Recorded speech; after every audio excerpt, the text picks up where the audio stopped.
Tahukah kalian, di Pati, Jawa Tengah seorang ayah tega membunuh anak balitanya hanya karena rewel. Pada tanggal 3 Mei 2023, pria yang bernama Muhammad Soleh warga asal desa Wangunrejo, Kabupaten Pati yang masih berumur 20 tahun tega membunuh anaknya yang masih balita. Menurut pengakuannya di persidangan, anak bayi tersebut selama berada di rumah rewel dan menangis. Sehingga ayah si anak tersebut merasa kesal dan marah sehingga melakukan perbuatan keji tadi, yaitu membekap si anak sampai tidak bernyawa. Dia mengatakan tidak ada permasalahan keluarga yang dialami orang tua bayi Naura tersebut. Menurutnya, tersangka tega membunuh anaknya karena belum bisa mengontrol emosinya. Saat dilakukan pemeriksaan terhadap orang tuanya, tidak ada permasalahan.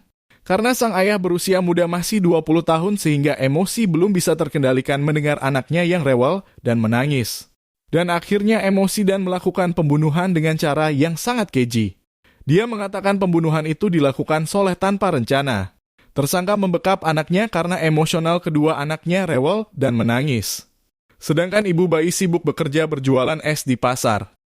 Setelah dia sadar telah melakukan hal keji tersebut, demi menghilangkan jejak, bayi tersebut dimasukkan ke dalam kantong kresek hitam dan dibawa pakai motor lalu dimasukkan ke bagasi jok motor dan dibuang di aliran Sungai Kaliampo, Desa Wangunrejo, Kabupaten Pati, Jawa Tengah. Dan tahukah kalian, sebelum sang istri dan keluarganya tahu, ia berdalih jika bayinya diculik oleh makhluk halus.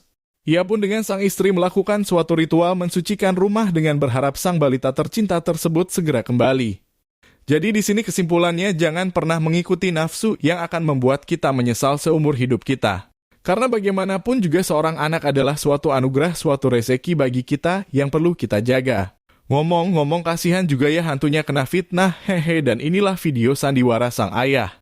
Saya membantu menata barang-barang dagangan. Habis itu saya pulang ke rumah, yang anak yang hilang, yang si kecil itu posisi di rumah itu dalam keadaan rewel, menangis di dalam kamar, keadaan bangun itu. Lalu saya inisiatif masuk ke dalam kamar, langsung ingin menidurkan agar supaya diam, tidur, supaya nggak rewel. Habis tidur, gang 5 menit itu gantian kakaknya naik ke atas kursi dalam itu, dia nangis, rewel, itu teriak-teriak. Langsung saya inisiatif, saya hubungkan pakai motor. Itu sekitar pukul